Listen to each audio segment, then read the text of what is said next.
Hi friend, my name is Anurag Chaurasia and my channel name is ABSR 2.5। Friend आज जो है इस video में क्लास 10th का जो है साइंस पढ़ाएंगे हम। ठीक है, साइंस का पार्ट 1 जो मैं डाल दिया था, अब पार्ट 2 जो है ये वाला वीडियो पार्ट 2 है। ठीक है, तो आप सभी लोगों का मेरे चैनल पे स्वागत है। ठीक है, तो अब चलिए जो है स्टार्ट करेंगे क्लास 10th की जो है साइंस की केमिस्ट्री। ठीक है, मेरे चैनल का नाम मेजी सर 2.5 है। ठीक है, अब यहाँ से जो है हम स्टार्ट करेंगे। इसके पहले वाले वीडियो में आप लोगों को बताया गया था कि कैसे अभिक्रिया क्या होती है और समीकरण क्या होता है। जैसे मान लीजिए किसी चीज़ को हमने जलाया, तो वो जलने की जो क्रिया है वो एक प्रकार की अभिक्रिया है ना। लेकिन अगर हमने उसको लिख कर बताया, जैसे हमको बोला गया है कि मैग्नीशियम को जो है जलाए, Mg को जो है जलाए, तो क्या हुआ, MgO बन गया, है ना, मैग्नीशियम का राख बन गया। ठीक है, तो MgO जो बना, उससे हमें यह पता चल रहा है कि यह एक प्रकार का हमने क्या लिख दिया, समीकरण। और अभिक्रिया क्या था, जब हम अपने मुख से खुद बोल रहे थे तो एक प्रकार की अभिक्रिया थी। ठीक है, लेकिन अब इसमें यह चेक करना था कि यह अभिक्रिया संतुलित है कि असंतुलित है, ये भी हमको चेक करना था।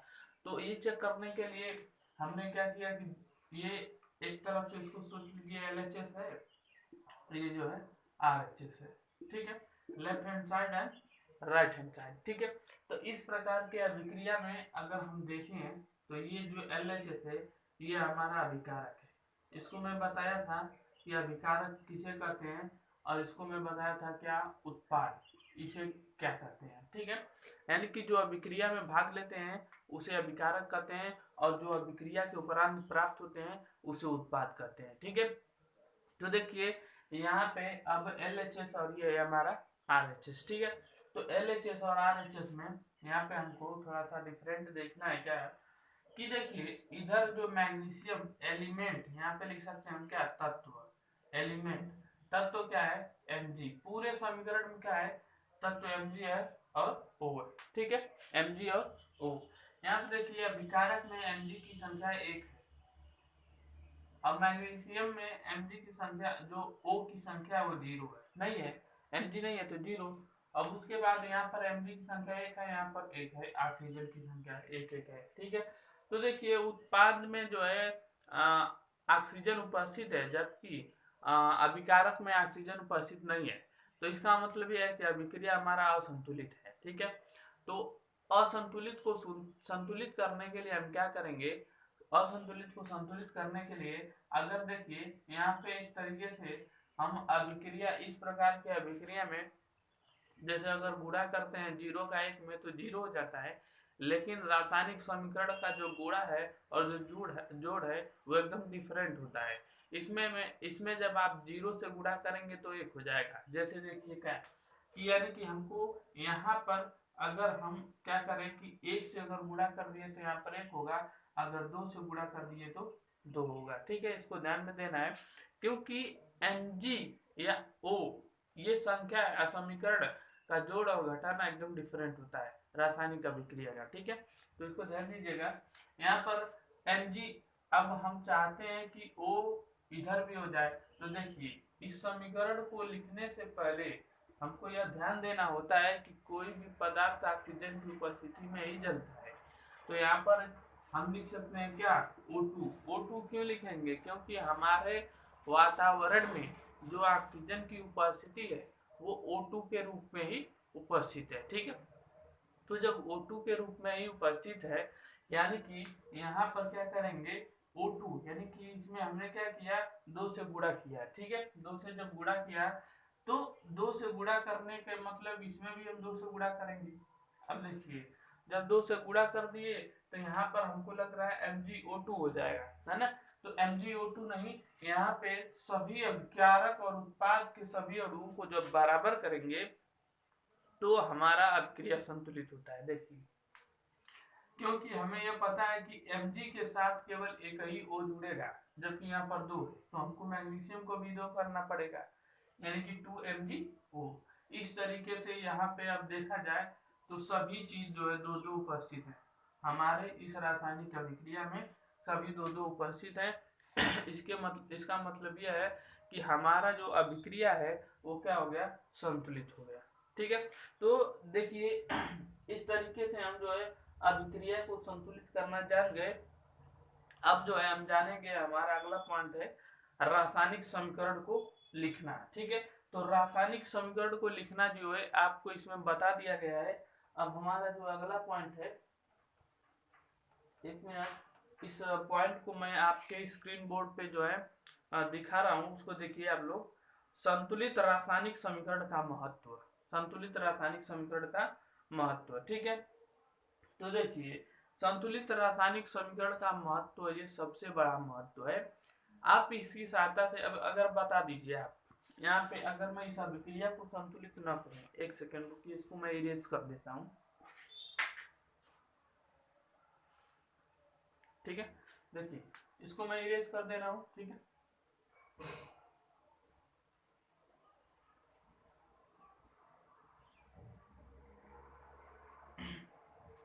अगर मैं MgO लिख दिया, क्या आपको यह अभिक्रिया समझ में आ रही है? नहीं समझ में आ रही होगी। आज कुछ लोगों को पता होगा कि कोई भी पदार्थ ऑक्सीजन की उपस्थिति में चल रहा है, इसलिए जो है MgO हो गया। ठीक है ना, लेकिन सबसे बड़ी बात है, जब हम अभिक्रिया को संतुलित रूप में लिखते हैं तो हमारा यह महत्व प्राप्त होता है कि हमें यह पता चल जाता है कि इस अभिक्रिया में अभिकारक और उत्पाद के भाग किस प्रकार से जुड़कर अभिक्रिया को स्टार्ट किए हैं। ठीक है, तो इस चीज को यह चीज जो है संतुलित रासायनिक समीकरण से यही हमको महत्व प्राप्त होता है कि हम जान जाते हैं कि अभिक्रिया में अभिकारक और उत्पाद के अणुओं की संख्या बराबर है और उसमें कितने अणु के साथ जो है जुड़े हैं। ठीक है, तो ये चीज जो है हमारा क्या होता है, रासायनिक समीकरण को लिखने में संतुलित अभिक्रिया द्वारा बहुत ही महत्वपूर्ण जो है योजना जो है अपना निर्वाहित करती है। ठीक है, अब देखिए अगर हम अगले पॉइंट पर चलते हैं, ठीक है, तो हमें एक क्रियाकलाप दिखाया गया है। क्या क्रियाकलाप 3.1 आपके स्क्रीन बोर्ड पर होगा। ठीक है, ये जो अभिक्रिया आप देख रहे हैं, ये अभिक्रिया आपका जिंक प्लस सल्फ्यूरिक अम्ल है ना, जिंक प्लस सल्फ्यूरिक अम्ल एरो। ठीक है, zinc sulphate plus hydrogen, zinc sulphate plus hydrogen, है ना, hydrogen, zinc sulphate plus hydrogen. ये अभिक्रिया आपके स्क्रीन बोर्ड पे दिखाई जा रही है ना।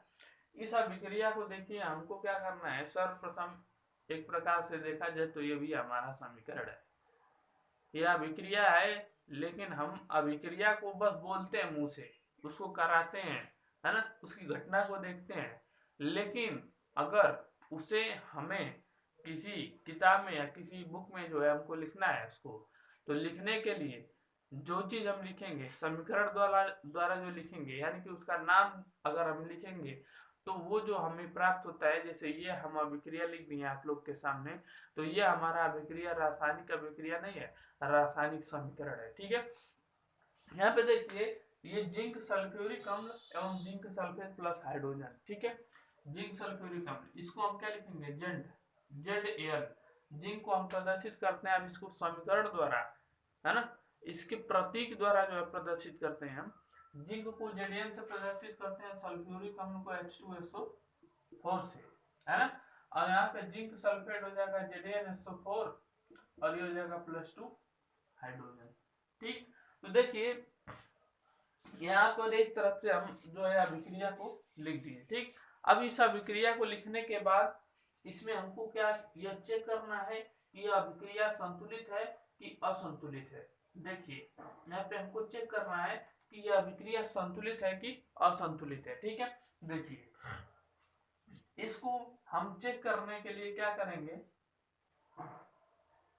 3 प्रकार की तालिका बनाएंगे। एक तरफ तत्व लिखेंगे, दूसरी तरफ अभिकारक, तीसरी तरफ उत्पाद। ठीक है, तत्व, अभिकारक एवं उत्पाद है। अब यहाँ पर देखिए, ये जो तत्व है, तत्व में क्या है, जेडियन है। इसको आप LHS कर सकते हैं, इसको RHS कर सकते हैं, ठीक है, right hand side and left hand side, ठीक है। यहाँ पे जेडियन है, हाइड्रोजन है, सल्फर है, ऑक्सीजन। इसकी संख्या को हम देखेंगे कि अभिक्रिया जो है संतुलित है कि असंतुलित है, जो आपके स्क्रीन बोर्ड पे दिखाया जा रहा है, ठीक है ना। यहाँ पे जेडियन की संख्या 1 है, यहाँ पे देखी जा रही है, जेडियन की संख्या क्या है, 1 है। हाइड्रोजन की संख्या कितनी है, 2। सल्फर की संख्या कितनी है, 1। ऑक्सीजन की संख्या कितनी है, 4। अब उत्पाद में देख लिया जाए, जेडियन की संख्या कितनी है, 1।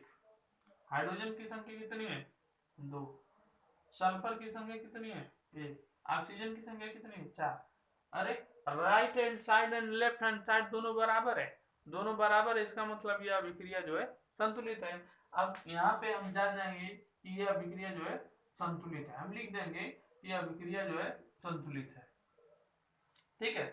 तो इस तरीके से हम जान गए कि यह अभिक्रिया हमारा संतुलित है।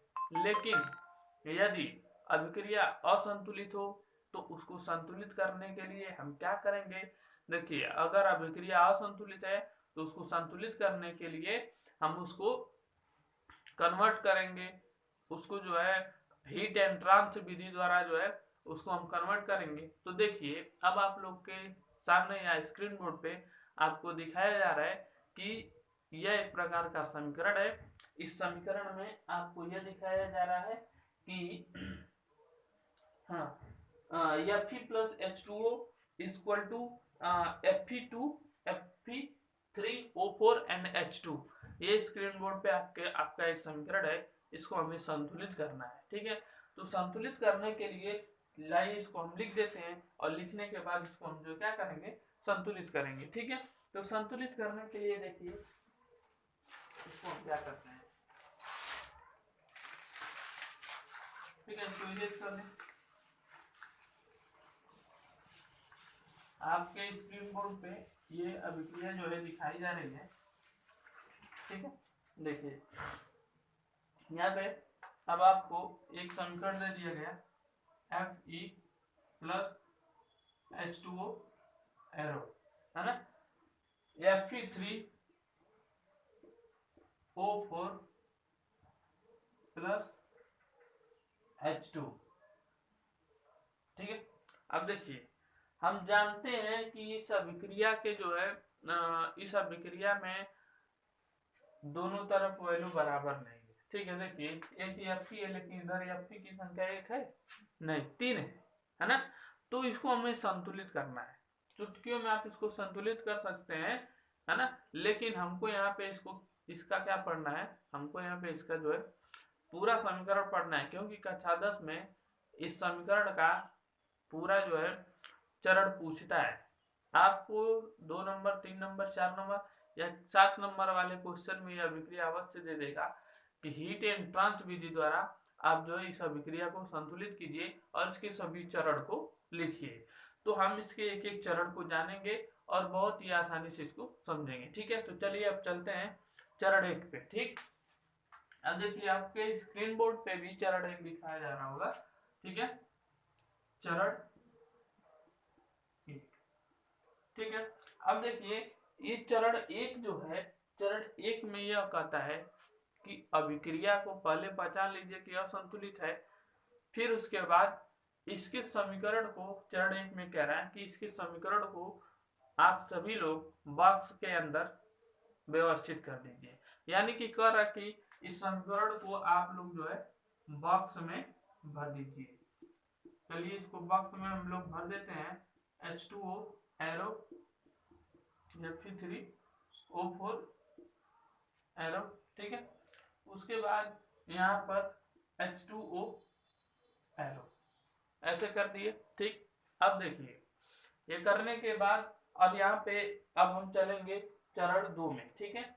चरण 2 में क्या कर रहा है कि चरण 2 में ये कर रहा है कि अभिक्रिया का, चरण 2 में क्या कर रहा है कि अभिक्रिया की जो है तालिका बनाइए, और तालिका में सभी तत्वों को व्यवस्थित करके अभिकारक में कितने तत्व उपस्थित है इनको, और उत्पाद में कितने तत्व उपस्थित हैं इनको जो है व्यवस्थित कर दीजिए। तो चलिए चरण 2 पे चलते हैं। चरण 2, ठीक है। चरण 2 में क्या कह रहा है? चरण 2 में कह रहा है कि आप तालिका बना लीजिए, ठीक है। तो तालिका बना लीजिए, पहले वाले में तत्व लिखिए, दूसरे वाले में अभिकारक है, और तीसरे वाले में उत्पाद। इसकी संख्या को जो है हमें लिखना है, ठीक। तो तत्व कौन कौन से हैं? Fe है, H है और O है, तीन ही तो तत्व हैं, ठीक है। अब देखिए Fe की संख्या इसमें कितनी है? अभिकारक में 1, H2 की संख्या 2 है, O की संख्या 1 है। इसमें Fe की संख्या कितनी है? 3। इसमें O की संख्या कितनी है? 4, और H की संख्या कितनी है? 2। अब देखिए यहाँ पे H2 यानी कि ये दोनों तो बराबर है, परंतु ये और ये दोनों क्या है? असमान है, ठीक है। तो इसको अब समान करने के लिए हम अगले चरण पे चलेंगे। 2 चरण हमारा समाप्त होता है। कैसे? पहले चरण में हम तत्व को बॉक्स में भरेंगे, दूसरे चरण में क्या करेंगे? उसके तालिका को बना के उसमें व्यवस्थित कर देंगे। 2 चरण हमारा सबसे इजी है, इसको हमने कर लिया, ठीक है। उसके बाद अब अगले पॉइंट पे चलेंगे, चरण 3 में। चरण 3 में क्या होगा कि चरण 3 में हम आगे चलने पर अब हम यह करेंगे कि इसमें जो अभिक्रिया हो रही है ना, इसमें जो अभिक्रिया हो रही है, ये अभिक्रिया में जो जिसकी संख्या सबसे अधिक है, आप बताइए इसमें सबसे अधिक संख्या किसकी है? O की। इसकी संख्या 4 है, यानी कि यहाँ पर 4 है, तो सबसे पहले हम इसको संतुलित करेंगे। उत्पाद में या अभिकारक में जिसकी संख्या सबसे अधिक होती है जिसकी संख्या सबसे अधिक होती है उसी को सबसे पहले जो है हम क्या करते हैं? संतुलित करते हैं, ठीक है। तो चलिए अब चरण 3 को छोड़ के चरण ये 2 था ना, अब चरण 3 पर चलते हैं। देखिए अब चरण 3 पर जब हम चलेंगे तो क्या होगा, ठीक है। चरण 3 पे जब हम चलते हैं तो क्या होता है? देखिए इसको देखिए इरेज करना पड़ेगा, है ना। इसको आप लोग अपने माइंड में बैठाते रहिए, कोई दिक्कत नहीं है, ठीक। अब देखिए चरण 3 पे चलते हैं, ठीक है। चरण 3, ठीक है। अब चरण 3 पे जब हम चलते हैं तो चरण 3 में हमने क्या बोला कि जिसकी संख्या सबसे अधिक हो, एक सेकंड बोर्ड पे देखिए 4 जो है सबसे बड़ी संख्या है, ठीक है ना। अब इसको जो है हम सबसे पहले जो है संतुलित करेंगे, यानी कि ऑक्सीजन को हमें सबसे पहले संतुलित करना है, ठीक है। तो देखिए इधर ऑक्सीजन जो है 4 है, इधर कितना है? 1 है। अब हम क्या करें कि इसमें जो है इसकी संख्या 4 हो जाए। सिंपल सा टॉपिक से देखिए कि जब ऐसे हमने चरण बना ली, यहाँ रिएक्टेंस और यहाँ प्रोडक्ट, यहाँ एलिमेंट, ठीक है। यहाँ रिएक्टेंस, यहाँ प्रोडक्ट, यहाँ एलिमेंट। एलिमेंट में जो है हमको ऑक्सीजन को संतुलित करना है। इधर ऑक्सीजन 1 है, यहाँ पर गुणा करना, यहाँ ऑक्सीजन की संख्या 1 है और यहाँ 4 है, यानी कि इसको हम 1 से गुणा कर देंगे और इसको 4 से। Very simple. यानी कि यहाँ पे हम क्या करेंगे? 4 से गुणा कर देंगे। बॉक्स जो बनाया है, बॉक्स के बाद क्या कर देंगे? 4 से जो है गुणा करेंगे। अब जैसे ही आप 4 से इसमें गुणा करते हैं तो हाइड्रोजन की संख्या डेवलप कर जाएगी। देखिए ऑक्सीजन का जैसे इसमें 4 पूरा हुआ, हाइड्रोजन कितना हो गया? 8 हो गया। अरे बाप रे, ठीक। अब 8 को जो है संतुलित करना है। अब 8 को संतुलित करना है तो क्या करेंगे? यहाँ पे तुरंत हम क्या करेंगे? 8 से गुणा नहीं करेंगे, किससे करेंगे? 4 से, है ना। अब देखिए ये चरण बिताने के बाद अब अगले चरण पे जब हम चलते हैं तो देखते हैं हाइड्रोजन की संख्या जो है बढ़ जाती है। तो इसी में हम क्या करेंगे? हाइड्रोजन की संख्या को जो है संतुलित कर देंगे। देखिए अब बात करते हैं, ऑक्सीजन तो संतुलित हो गया है 4-4। अब हाइड्रोजन पे चलते हैं। हाइड्रोजन इधर हो गया है 8 और इधर हो गया कितना? 2। अब बताइए क्या करेंगे? यानी कि यहाँ पर हम 4 से यदि गुणा कर देते हैं तो इधर भी 8 और उधर भी 8, ठीक है। तो जब यहाँ पे 4 से गुणा कर रहे हैं तो यानी कि इसका भी क्या लिखेंगे? 4, ठीक है। अब ये 4 हो गया और ये कितना हो गया? 8 हो गया, ठीक है। अब उसके बाद देखिए अब हम अगले पॉइंट पे चलते हैं। अगला पॉइंट हमारा क्या? देखिए हमारा अगला पॉइंट है ये जो आप कर रहे हैं ना, इस समीकरण को आप जैसे जैसे संतुलित करते जा रहे हैं, आप बॉक्स जो बनाए हैं बॉक्स के आगे जो आप लिखते जाइए, ठीक है। अब उसके बाद देखिए अगले चरण पे चलते हैं, पांचवें चरण पे, ठीक है। चौथा चरण हमारा समाप्त हो गया, ऐसे हम चेक करते जा रहे हैं। चौथा चरण हमारा देखिए, पांचवा चरण। अब इस चरण में हम क्या करेंगे कि किसी तीसरे प्रोडक्ट को चुनेंगे। तीसरा प्रोडक्ट हमारा क्या है कि जैसे ही हमने क्या किया, यहाँ पर ऑक्सीजन को संतुलित किया, सही हो गया। हाइड्रोजन को संतुलित किया, सही हो गया। अब बचा Fe और Fe। Fe की संख्या कितनी है, चरण 5 में देखिएगा। Fe की संख्या कितनी है, Fe की संख्या इसमें 1 है, इसमें कितना 3 है। अरे भाई तो यहाँ पे 3 से गुणा कर दो, यानी कि बॉक्स के आगे क्या करेंगे 3 लिख देंगे। 3 लिख दीजिए, 3 लिख दीजिए। अब लिखने के बाद यहाँ पे लिखने के बाद अब क्या होगा, यहाँ पे देखिए ये हमारा समीकरण जो है संतुलित हो गया। ये हमारा समीकरण जो है संतुलित हो गया। अब हम चेक करेंगे कि हमारा RHS equal to LHS equal है कि नहीं, इक्वल है कि नहीं। देखिए यहाँ पे हम चेक कर ले रहे हैं, ठीक है। ये हमारा एलिमेंट है, ये हमारा रिएक्टेंस, ये हमारा प्रोडक्ट, ये हमारा एलिमेंट, ठीक है। ध्यान से देखते रहिए। एलिमेंट Fe है, दूसरा एलिमेंट H है, और तीसरा क्या है O है। तो देखिए Fe की संख्या कितनी है 3, हाइड्रोजन की संख्या कितनी है 4 गुना के 8, ऑक्सीजन की संख्या कितनी है 4। यहाँ पर चेक कीजिए Fe3O4 होता है ना, हाँ। तो प्रोडक्ट में चेक कीजिए Fe की संख्या 3, O की संख्या तो यहाँ पे कितनी हो रही है 4, है ना, और H की संख्या कितनी हो गई 8, यानी कि सभी संख्या जो है बराबर है। इसका मतलब ये है कि हमारा अभिक्रिया तो संतुलित हो गया। अब उसके बाद एक चरण हमारा और बचता है ना, बहुत ही मोस्ट इम्पॉर्टेंट चरण है ये, ठीक है। इसको आप लोग ध्यान दीजिए, ठीक। देखिए अगला चरण, ये तो हमारा चरण 6 हो गया। अब चरण जब हम चलते हैं, आपको सबकी जो है स्क्रीन बोर्ड पे दिखाया जा रहा होगा, ठीक है। अब जब हम अगला चरण पे चलते हैं तो ये अभिक्रिया संतुलित करने के बाद, अब देखिए हम क्या करेंगे, यह अभिक्रिया संतुलित करने के बाद यहाँ पे देखिए Fe plus H2O Fe3O4 plus H2, तो यहाँ पे 4H2, यहाँ पे 4, यहाँ पर 3, यही हमारा अभिक्रिया संतुलित है। अब देखिए ये लिखने के बाद आपको इसका भौतिक स्वरूप लिखना पड़ेगा। भौतिक स्वरूप का मतलब समझ रहे हैं ना, कि ये जो मार्कर है ये सॉलिड स्टेट में है ना। हम जो सांस ले रहे हैं ये सांस गैस, यानी कि जो ऑक्सीजन है गैस स्टेट में है, ठीक है। यानी कि हमारे मुंह में जो लार है, लार ग्रंथि यानी कि जो लार है वो उसके तरल यानी कि द्रव अवस्था में है ना। एक अवस्था और होती है रासायनिक समीकरण में, जब भी हम लिखते हैं तो AQ एक्वा, एक्वा मतलब होता है जल, यानी कि किसी पदार्थ को यदि हम जल में मिला देते हैं तो उसको हम लोग AQ लिखते हैं, ध्यान दीजिएगा, ठीक है। अब अगले चरण पे हम लोग चलते हैं। अब चरण 6 में तो हमने संतुलित कर लिया, लेकिन अब चरण 7 में हम क्या लिखेंगे, इसके भौतिक स्वरूप को जो है लिखेंगे, ठीक है।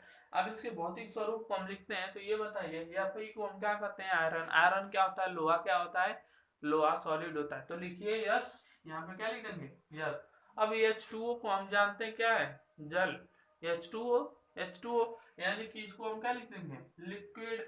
अब देखिए Fe, भाई किसी भी लोहे पर अगर थोड़ी सी ऑक्सीजन बैठ ही गई, अगर लोहे पर जंग हो ही गया तो क्या वो गैस में हो जाएगा, नहीं। वो किस अवस्था में हो जाएगा, ये हो जाएगा सॉलिड ही अवस्था में रहेगा। अगर आप Fe है तो किस अवस्था में, यस अवस्था में, ठीक है। अब हमारा H2 गैस, ये तो हम हाइड्रोजन गैस जानते ही हैं, यानी कि H2 ये गैस अवस्था में हो गया। अब देखिए ये जो हमारा समीकरण प्राप्त हुआ आपको, ये हमारा समीकरण एकदम प्योर समीकरण है। अब इस विधि को हम क्या कहते हैं, इस विधि को हम कहते हैं हीट एंड ट्रायल विधि, ठीक है। आपको रासायनिक अभिक्रिया समीकरण को संतुलित करना एकदम आसानी से जो है बता दिया गया है। अब आपको अगले आपके बोर्ड पे जो है कुछ अभिक्रियाएं जो है दिखाई गई हैं प्रश्न में, ठीक है। अगर आप लोग इस प्रश्न को संतुलित कर लेते हैं तो ठीक है, अगर नहीं संतुलित करते हैं तो मैं इसका एक अलग से वीडियो बनाऊंगा जिसमें आप लोग को जो है संतुलित करके दिखाऊंगा, ठीक है। तो आज के लिए बस इतना ही। अब अगले वीडियो के लिए जो है कल जो है आप लोग इस प्रश्न को, जो प्रश्न आपको स्क्रीन बोर्ड पे दिखाया जा रहा है, आप इसको अवश्य जो है सॉल्व कीजिए। अगर सॉल्व नहीं होता है तो कमेंट कर दीजिए सर सॉल्व नहीं हो रहा है, तो मैं इसको अलग वीडियो बना के जो सॉल्व करूंगा। वैसे भी मुझे आपका जब न्यूमेरिकल सॉल्व कराना है तो उसमें हम आपको समीकरण जरूर संतुलित कराएंगे, ठीक है। अब देखिए इसके बाद आप लोग को केमिस्ट्री की सभी क्लासेस यहाँ पे मिल रही है। उसके बाद यदि आपको फिजिक्स पढ़ना है तो दास एकेडमी पर जाके आप पढ़ सकते हैं। DAS दास एकेडमी पर जाके आप फिजिक्स पढ़ सकते हैं, ठीक है। जो जो मैं बोला था आप लोगों से कि मेरे चैनल पे फिजिक्स की, मैथ की और इंग्लिश की सभी क्लासें चलेंगी, लेकिन वो जो है क्लासें आप लोग को दास एकेडमी पे मिलेगी, ठीक है। तो आज आपको जो है केमिस्ट्री की सभी सब्जेक्ट जो है यहाँ पे मिलेंगे, और ये भी है कि केमिस्ट्री के साथ साथ आपको बायो सभी क्लास के, है ना, और फिजिक्स भी आपके सभी क्लास को इसी चैनल पर उपलब्ध कराया जाएगा, ठीक है। तो आप लोग अल्टरनेट बने रहिए। आज के लिए बस इतना ही, धन्यवाद, थैंक यू।